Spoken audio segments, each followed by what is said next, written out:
नमस्कार, स्वागत है आप सभी का। मैं हूं आपके साथ कुमार कुणाल धीरज। आज बातचीत करेंगे अंबेडकर और सियासी रार की। अंबेडकर पर सियासी रार छिड़ चुकी है। अंबेडकर और संविधान पर जारी सियासी क्लेश फिलहाल थमने का नाम नहीं ले रहा, क्योंकि अब इस लड़ाई में आरक्षण वाला अध्याय भी खुल गया है। ज्योतिष पीठ के शंकराचार्य स्वामी अविमुक्तेश्वरानंद के बयान ने इसे नया एक्सटेंशन दे दिया है। उन्होंने कहा कि 78 साल बाद भी आरक्षण का लक्ष्य हासिल नहीं हुआ। आरक्षण की पद्धति में कोई ना कोई कमी है। बाबा साहेब 10 साल के लिए आरक्षण लेकर आए थे। आरक्षण किसी के लिए बैसाखी ना बने और आत्मनिर्भरता की राह में आरक्षण रोड़ा ना बने। जब जब आरक्षण का जिक्र चलता है तो एक तर्क हर बार दिया जाता है कि आरक्षण पॉलिसी 10 साल के लिए आई थी। क्या वाकई में आरक्षण सिर्फ 10 साल के लिए दिया गया था या तथ्य कुछ और है? आज हम इसके बारे में जानने की कोशिश करेंगे। इसे लेकर देश में अक्सर डिबेट होते रहती है। आजादी के बाद संविधान बनाने की जिम्मेदारी संविधान सभा को दी गई। संविधान सभा में सरकारी नौकरियों में अनुसूचित जाति और अनुसूचित जनजाति के लिए आरक्षण पर बात आसानी से बन गई। लेकिन जब बात लोकसभा और विधानसभाओं की सीटों पर आरक्षण पर आई तो तीखी बहस छिड़ गई। संसद के शीतकालीन सत्र में बाबा साहेब भीमराव अंबेडकर को लेकर की गई शाह की टिप्पणी को लेकर कांग्रेस लगातार बीजेपी पर आरोप लगा रही है। अब बीजेपी ने भी कांग्रेस को जवाब देने की तैयारी कर ली है। बीजेपी शासित राज्यों के मुख्यमंत्री प्रेस कॉन्फ्रेंस करके कांग्रेस की पोल खोलेंगे। साथ ही संविधान निर्माता के अपमान के मुद्दे पर कांग्रेस को घेरेंगे। शाह ने पिछले हफ्ते राज्यसभा में संविधान पर चर्चा के दौरान अंबेडकर पर बयान दिया था। कांग्रेस ने आरोप लगाया था कि शाह ने अंबेडकर का अपमान किया। इसके विरोध में कांग्रेस ने अंबेडकर सम्मान सप्ताह शुरू किया है, जिसके तहत पार्टी कार्यकर्ता और नेता देश भर में रैली और प्रेस कॉन्फ्रेंस आयोजित करेंगे ताकि अंबेडकर के योगदान को याद किया जा सके। तो बाबा साहेब अंबेडकर के नाम के ऊपर जो संग्राम अब छिड़ा है, उनके टिप्पणी के ऊपर जिस तरह से एक के बाद एक राजनीतिक रोटियां अब सेकी जाने लगी है, ऐसे में यह सबसे बड़ा सवाल उभर कर सामने आता है कि यह जो तूफान सा चल रहा है अंबेडकर के नाम अपमान और उनके टिप्पणी वाले बात को लेकर के, इसका पटाक्षेप कब होगा। लेकिन फिलहाल तो कोई भी राजनीतिक पार्टी बैकफुट पर रहनी नहीं चाह रही है। भारतीय जनता पार्टी भी अब यह तैयारी कर रही है कि वह इस मुद्दे पर कांग्रेस को किसी तरह से घेरे, और इसीलिए अब काउंटर अटैक करने के लिए बीजेपी शासित जितने भी राज्य हैं वहां के मुख्यमंत्रियों को यह जिम्मा दिया गया है कि वह भी अब प्रेस कॉन्फ्रेंस करके कांग्रेस के द्वारा बाबा साहेब के लिए जो अपमान किया गया है उसका उल्लेख करें। तो ये हवा अभी फिलहाल थमने का नाम तो नहीं ले रही। अब देखना दिलचस्प होगा कि इसमें और कितनी कड़ियां खुलनी बाकी है। जिस तरह से केंद्रीय गृह मंत्री अमित शाह ने एक टिप्पणी की थी बाबा साहेब के नाम को लेकर चर्चा करते हुए, उसने पूरे भारतीय राजनीति में एक बवंडर सा ला दिया है। अब यह भी खबर सामने आ रही है कि चूंकि पूर्व प्रधानमंत्री अटल बिहारी वाजपेयी साहब की आज 100वीं जन्म दिवस है और उसको लेकर के एक एनडीए की सहयोगी दलों की समस्त बैठक की गई है बीजेपी के अध्यक्ष जेपी नड्डा के आवास पर। हालांकि नाम तो उसे पूर्व प्रधानमंत्री अटल बिहारी वाजपेयी जी के 100वीं जयंती के उपलक्ष्य में बताई गई बैठक के बारे में कहा गया है, लेकिन यह बात निकलकर सामने आ रही है कि मुद्दा इसमें कुछ और रहने वाला है। और मुद्दा यह होगा कि किसी तरह भारतीय जनता पार्टी एनडीए में अपने सहयोगी दलों के मन को टटोलने और उन्हें एकजुट रखने के प्रयास को आगे बढ़ाएगी। क्योंकि आपको पता है कि 240 सांसदों के साथ पूर्ण बहुमत में भारतीय जनता पार्टी नहीं आ पाई थी सरकार में, इसलिए उसे सहयोगियों का समर्थन लेना पड़ा था। उनके मुख्य सहयोगी जनता दल यूनाइटेड, तेलुगु देशम पार्टी और चिराग पासवान की लोक जनशक्ति पार्टी रामविलास, इन सबका साथ लेकर के वह सरकार में हैं।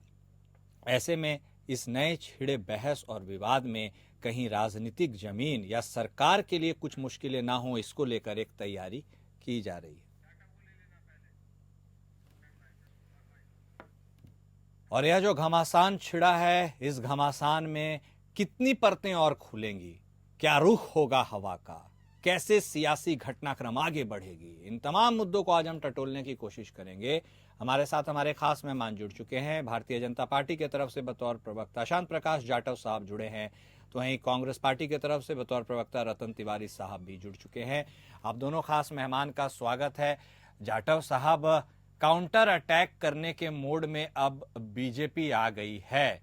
क्या अब इससे यह समझा जाए कि भारतीय जनता पार्टी अपने आप को कहीं आंबेडकर वाले इस मुद्दे पर बैकफुट पर पा रही है? क्या कुछ ऐसी संभावित घटनाएं हैं जिसके दृष्टिगत अब भारतीय जनता पार्टी इस काउंटर अटैक के बारे में सोच रही है? क्योंकि हमने ज्यादातर देखा है भारतीय जनता पार्टी तो सीधे अटैक करती है, डिफेंस किसी और को करना पड़ता है, लेकिन इस बार मामला थोड़ा उल्टा है। क्या आपको लगता है कि बैकफुट पर बीजेपी आ गई है? देखिए, वर्तमान में जो कांग्रेस ने विशेष रूप से ये जो मुद्दा उठाया हुआ है बाबा साहब अम्बेडकर पर, वो मामला जो है कहीं भी स्टैंड नहीं कर रहा। बेसिकली जिस मामले को इन्होंने उठाया, ठीक लोकसभा चुनाव में एक फर्जी मूवमेंट इन्होंने चलाया था, उसी तरीके से ये जो है इसको चर्चा का विषय बना रहे हैं।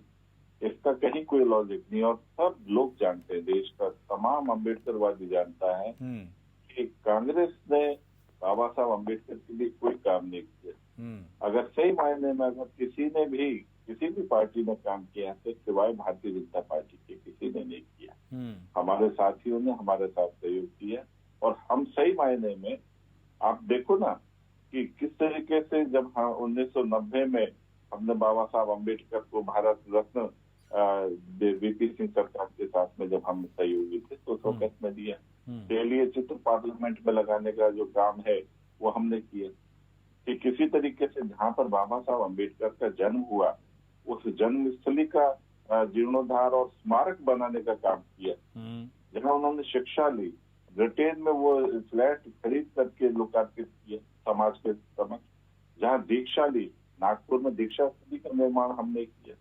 जहां परिनिर्वाण हुआ 26 अलीपुर रोड, उस जगह का भी हमने जो है ना वो एक इंडस्ट्रियलिस्ट पे वो खरीद करके, और मोदी सरकार ने वहां पे भव्य स्मारक बनाया। एक इसी तरीके से जहाँ बाबा साहब अम्बेडकर का, देखो कांग्रेस ने दिल्ली में तो उनका अंतिम संस्कार करने नहीं दिया था, तो वो अंतिम संस्कार जो है वो महाराष्ट्र मुंबई में किया गया। वहां पर चैत्य भूमि का जो है स्मारक बनाने का काम किया। आप साथ ही साथ महाराष्ट्र में अम्बेडकर मेमोरियल बनाने का काम 12 एकड़ जमीन वहां के इंडस्ट्रियलिस्ट लेकर के वो मोदी सरकार ने किए। ओके। 125वीं जन्म जयंती पर बाबा साहब अम्बेडकर के 125 रुपए का सिक्का बनाने का जो काम जो है वो भारतीय जनता पार्टी। सर, इतना कुछ किया है तो क्लैरिफिकेशन देने की और काउंटर अटैक करने की क्या जरूरत है? एविडेंट है फिर। देखिए, ये तो बहुत अच्छा हुआ कि कांग्रेस ने इस मूवमेंट को उठा दिया। कांग्रेस ने दो गलतियां की हैं। अभी संविधान पे चर्चा करी, तो संविधान पे चर्चा करी तो उस वक्त में इन्होंने जो संविधान के साथ में खिलवाड़ किया वो जनता के समक्ष आ गया। दूसरा, इन्होंने गलती कर दी बाबा साहब अम्बेडकर के नाम पर, क्योंकि बाबा साहब अम्बेडकर के नाम पर जिस तरीके से प्रयास कर रहे हैं ये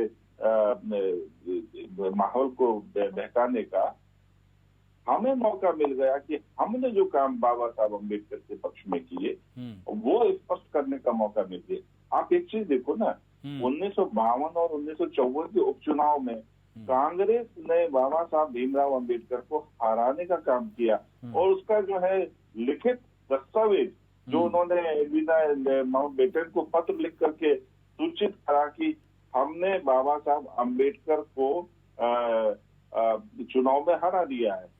मतलब आप ये देखो कि ये बाबा साहब अम्बेडकर के पीछे किस प्रकार पड़े हुए थे। 74,000 वोट उनके निष्क्रिय कर दिए गए। ठीक है, 14,000 वोट से हारे। आप इस तरीके से देखो कि क्या अगर उस वक्त में ईवीएम होती तो हर हालत में अम्बेडकर जो है बाबा साहब अम्बेडकर जीतते। ठीक है, मगर उन्होंने उस चुनाव का दुरुपयोग किया, बेईमानी की, और सर्वविदित है कि किस तरीके से जो है डॉक्टर ठीक है जाटव साहब, ठीक है। उस वक्त में इनका दर्द ओके, लेकिन गजब का कॉन्ट्रास्ट है। कांग्रेस पार्टी तमाम विपक्षी पार्टी कहती है आपने गलती किया, आपने बवंडर किया।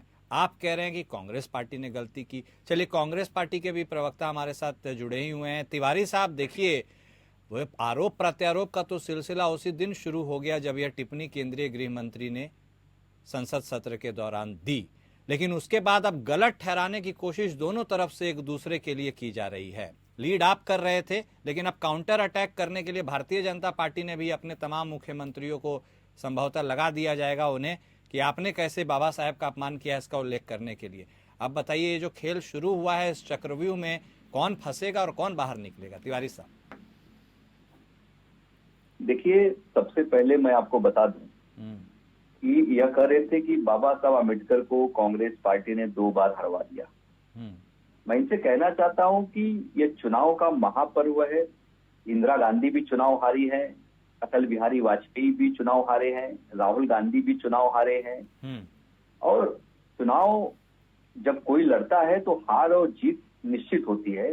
2 में से कोई एक ही जीतता है, एक ही हारता है। तो अगर यह कहेंगे कि कांग्रेस पार्टी जीत गई, बाबा साहब अम्बेडकर हार गए, तो यह इनकी बात को जनता जो है अलग ढंग से लेगी।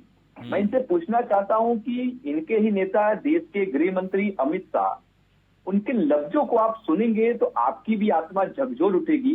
वो कह रहे थे अम्बेडकर अम्बेडकर अम्बेडकर अम्बेडकर। क्या अम्बेडकर करते हो? भगवान श्री राम का नाम लेते तो स्वर्ग में चले जाते।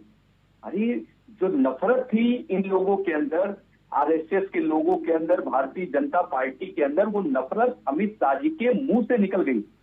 और वो नफरत ऐसी थी कि अगर कोई दलित, शोषित, दबा कुचला व्यक्ति के साथ साथ कांग्रेस पार्टी का कार्यकर्ता यूं कहीं तो भारतीय जनता पार्टी से जुड़े करोड़ों जो उस समुदाय को मानते हैं, बाबा साहब आम्बेडकर में आस्था रखते हैं, उनकी भी आत्मा को ठेस पहुंची है। इनका वक्तव्य बहुत गलत था। हम लोगों ने इनसे कहा कि आप माफी मांग लीजिए या तो अपने पद को छोड़ दीजिए। अगर वो माफी मांग लेते तो वो मुद्दा वहीं खत्म हो जाता।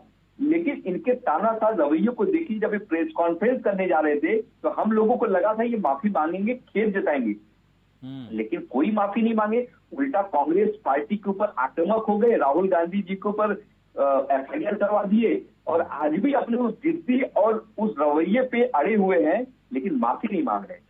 यह संविधान पे लगातार चोट पहुंचाना चाहते हैं, लोकतंत्र को खत्म करना चाहते हैं। यही इसी की ओर भारतीय जनता पार्टी बढ़ रही है। कांग्रेस पार्टी संविधान और इस देश के लोकतंत्र को बचाने का भरपूर प्रयास करेगी। हम अपनी जान भी गंवा देंगे, हमको जेल में डाल दो तो भी हम डरेंगे नहीं, लेकिन संविधान और लोकतंत्र की रक्षा के लिए कांग्रेस पार्टी का एक ही कार्यकर्ता लड़ाई लड़ेगा। ठीक है जाटव साहब, लेकिन अब यह बात आप कहते हैं कांग्रेस ने अपमान किया, बाबा साहेब को हरवा दिया, लेकिन सर लोकतंत्र है, चुनाव में तो जीत और हार तो जनता तय करती है ना। आपके भी तो कितने कैंडिडेट्स बागी हो जाते हैं, या तो नॉमिनेशन विड्रॉ कर लेते हैं या आप अपनी पार्टी की तरफ से किसी कैंडिडेट को खड़ा करते हैं। कोई जीतता है, कोई हारता है, तो इसका मतलब आपने थोड़ी ना हरवा दिया, जनता ने जितवाया या हरवाया है। ऐसे में ये एक बात जो निकल कर सामने आई, चलिए इसे हम थोड़ा दरकिनार भी कर दे। आपको लगता है कि बाबा साहेब वाला मैटर सेंसिटिव था और इसको सेंसिटिवली हैंडल करना चाहिए था, या आपको लगता है कि नहीं, जो कुछ हुआ उसमें कुछ गलत नहीं था? यदि कुछ गलत नहीं था तो इतना तूफान और बवंडर क्यों मचा है भला? देखिए, जिस तरीके से कांग्रेस के प्रवक्ता सफाई दे रहे हैं, इनको अच्छी तरह जानकारी होनी चाहिए कि उपचुनाव में बाबा साहब अम्बेडकर के स्वयं प्रधानमंत्री, उस वक्त प्रधानमंत्री बहुत बड़ी, मतलब आप ये समझ लो कि आमतौर पर चुनाव के प्रचार में नहीं जाया करते। उस वक्त में पंडित नेहरू जी जो है प्रधानमंत्री, वो इनके चुनाव में 2-2 बैठकें करके इन्होंने 2-2 रैलियां करी। मतलब आप ये लगाएं कि उनको बाबा साहब अम्बेडकर किस कदर जो है चुभ रहे थे कि प्रधानमंत्री को स्वयं जो है उपचुनाव में रैलियां करनी पड़ी। और किस तरीके से 74,000 वोट वो जो है उसमें खराब घोषित किए गए। तो इस तरीके से आप ये समझ लें, देखिए ये कोई छोटी घटना नहीं है, बहुत गंभीर घटना है। और उसके बाद आप लिख रहे हैं पत्र, वो पत्र जो है वो पब्लिक डोमेन में है, आप आर्काइव में पड़ा हुआ है। ये पत्र भारतीय जनता पार्टी ने नहीं लिखा, वो स्वयं जो है एडवीना माउंटबेटन जो है उनको सूचित अवगत करने का काम बाबा क्या नाम है पंडित नेहरू जी ने किया। तो ये किस तरीके से अपने आप को बचा लेंगे? देखिए, जो इतिहास है उसका तो जवाब देना पड़ेगा। और यहाँ पर अभी कांग्रेस के हमारे प्रवक्ता जो है उन्होंने बातें तो तमाम करी, मगर एक भी ऐसा कार्य नहीं बता पा रहे जो इन्होंने बाबा साहब अम्बेडकर के पक्ष में किया। कांग्रेस के प्रवक्ता पशुपेश में है, राहुल भी पशुपेश में, इसीलिए तो मारपीट कर रहे हैं। आप देखो वहां पर क्या नाम है, संसद भवन में, ये सब बेचैन है, इनके पास में नहीं है कि किस तरीके से अपने आप को सेव करें, इसलिए ये बेचैन है। आप देखो, इनसे केवल एक मुद्दा, एक ऐसा बता दें जो बाबा साहब अम्बेडकर के पक्ष में इन्होंने काम किया। ठीक है, ओके तिवारी साहब, तो अब आपके ऊपर तो आरोपों की झड़ी सरकार की तरफ से लगती है। आपको हालांकि मौका अब कम मिलता है सरकार के ऊपर आरोप लगाने का, इस बार मिला है, लेकिन आपसे भी ये जस्टिफिकेशन, क्लैरिफिकेशन लिया जाता है कि जो आप सम्मान की बात कर रहे हैं, अपमान की बात कर रहे हैं, आपने अम्बेडकर साहब को कितना तवज्जो दिया है, आपने अम्बेडकर साहब के लिए क्या कुछ किया है, ये सवाल आपसे भी पूछे जाते हैं। देखिए, अम्बेडकर साहब के साथ कांग्रेस ने क्या किया है, क्या नहीं किया है, वो देश के सामने। अम्बेडकर साहब को हमने हमेशा मान सम्मान दिया, वो हमारे कैबिनेट में भी थे, कांग्रेस के कैबिनेट में भी थे, और हमने जो कुछ उनको दिया है, उनको मानने वाली जो वर्ग है उनको सब पता है। लेकिन भारतीय जनता पार्टी सिर्फ दलितों का अपमान करती आई है, मुस्लिमों का अपमान करती आई है। यही आरएसएस के लोग हैं जो नागपुर मुख्यालय पे 50 वर्षों तक तिरंगे झंडे को नहीं चढ़ने दिया, तिरंगे को जलाने का काम किया, तिरंगे को कुचलने का काम किया। ये भारतीय जनता पार्टी से पूछने की जरूरत है। कांग्रेस पार्टी ने जो किया है वो पूरा देश जानता है, और आज भी हम उनके सम्मान में खड़े हैं। आज भी उनके फोटो को लेके हम गली गली जाते हैं। आज भी उनके बनाए हुए संविधान की रक्षा करने के लिए हम मैदान में। ओके, लेकिन जाटव साहब, एक और बात निकल कर आ रही है, आरक्षण के ऊपर भी अब एक नया एंगल इसमें फिर से आ गया है। लोकसभा चुनाव में खूब चला था, आरक्षण के ऊपर एक नया विवाद है। देखिए, स्वामी अभिमुक्तेश्वरानंद कह रहे हैं कि आरक्षण तो सिर्फ 10 साल के लिए दिया गया था, उसके बाद इसे अभी तक कंटिन्यू किया गया है। क्या इस तरह के कोई प्रावधान थे कि आरक्षण हमेशा के लिए रहेगा? इस तरह के एंगल पे भी अब चीजें निकलकर सामने जा रही है। आपको लगता है कि चूंकि संविधान सभा में जिस तरह की बातें हुई थी या बात प्रस्तावित हुई थी कि 10 साल के लिए आरक्षण देंगे नौकरियों में, या फिर राजनीतिक आरक्षण का भी उसमें बात था, और यदि आरक्षण की दिशा में यह पूरी जो बात है, टॉपिक है, वो निकल जाएगी अम्बेडकर को साहब को लेकर के, तो आपको लगता है एक नया ही चैप्टर खुलेगा?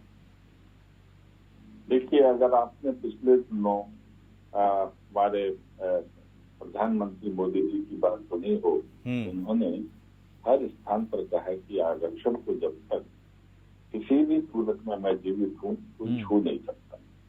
और स्वाभाविक बात है, जब तक समाज का फ्लिपमेंट नहीं हो जाता, किसी भी सूरत में आरक्षण को छुआ जाना अपने आप में जो है अमानवीय है। और जिस तरीके से आरक्षण की आवश्यकता पूरे देश के अंदर और विधिवत रूप से चल रही है, उसको लागू किया गया है, ये अपने आप में एक खूबसूरत तरीके से डिस्ट्रीब्यूशन है।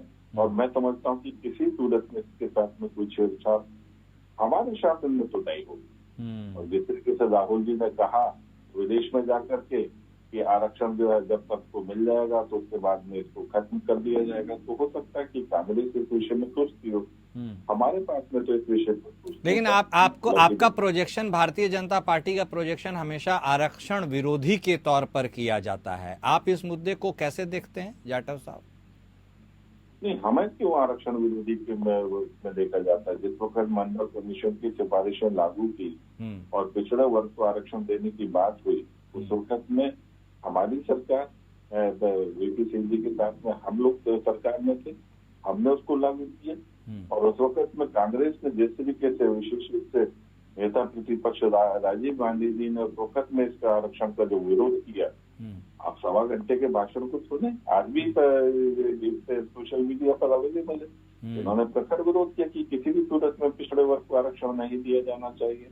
कि किसी तरीके से पंडित नेहरू जी ने भी आरक्षण का जब विषय आरक्षण दिए जाने की बात कही जा रही थी, तो सभी मुख्यमंत्रियों को उन्होंने पत्र लिख करके कहा कि इससे जो है जो ठीक लोग, मतलब कमजोर लोग जो है वो आगे आएंगे इसलिए आरक्षण को किसी सूरत में लागू नहीं किया जाना चाहिए। ठीक है, उन्होंने नोटिस में समझ गए। मुख्यमंत्री को पत्र लिख करके कहा। हाँ, नहीं, ठीक वो है, भी सब क्या नाम है आर्काइव में पत्र पड़े हुए हैं। ठीक है, तो ओके। आरक्षण की बात ये देखिए, आरक्षण का विरोध ये करते हैं मगर ठीक ना फोड़ते हैं हमारे ऊपर। ठीक है, यही तो सबसे बड़ा झूठ है इनका। ठीक। और सही मायने में अमित शाह जी ने जिस तरीके से कहा कि आपके मुंह पर बाबा साहब अम्बेडकर का नाम लेना भी किसी भी सूरत में जो है ना जायज नहीं है, क्योंकि आपने बाबा साहब अम्बेडकर का तो कभी भी उनके बारे में सोचा नहीं और आप ही सबसे ज्यादा आज नाम ले रहे हैं। ठीक। तो ठीक है, उसी तरीके से अगर आप ईश्वर का नाम ले लेते, आज तुम मन से नहीं ले रहे हो अम्बेडकर का नाम, बाबा साहब अम्बेडकर का काम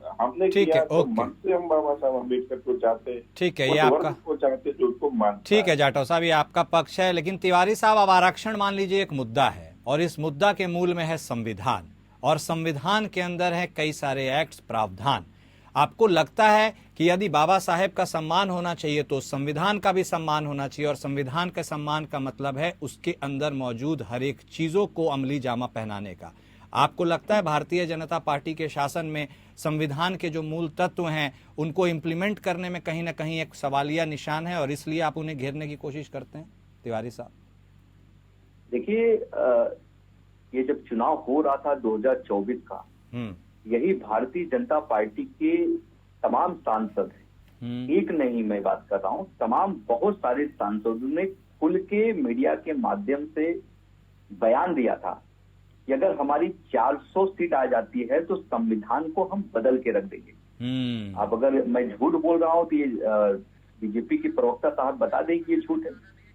उसके बाद हम लोगों ने संविधान की कॉपी अपने हाथ में ली और संविधान की रक्षा के लिए हम लोग मैदान को पकड़ लिए और जनता ने अपना जो फैसला सुनाया, उस फैसला में 400 सीट नहीं, भारतीय जनता पार्टी के 303 सीट से घटकर 240 पे भारतीय जनता पार्टी आ गई और आज ये बैसाखी के सहारे चल रही है। तो संविधान की रक्षा कौन कर रहा है, कौन नहीं कर रहा है, ये जनता ने अपना फैसला सुना दिया। और रही बात आरक्षण की, तो आरक्षण के विरोध में अगर कोई रहा है शुरू से तो भारतीय जनता पार्टी रही है, आरएसएस रही है। तो इन लोग तो जग जाहिर है खुले तौर पे आरक्षण का विरोध करते आए हैं, लेकिन राहुल गांधी जी आरक्षण के समर्थन में बात करते आए हैं। यहाँ तक कि राहुल गांधी जी ने अभी कहा है जो गरीब सवर्ण है उन्हें भी आरक्षण में स्थान मिलना चाहिए। जो ब्राह्मण ठाकुर ऐसे लोग हैं जो गरीब हैं उनको भी आरक्षण में स्थान मिलना चाहिए, ऐसी राहुल गांधी जी ने बात करी है।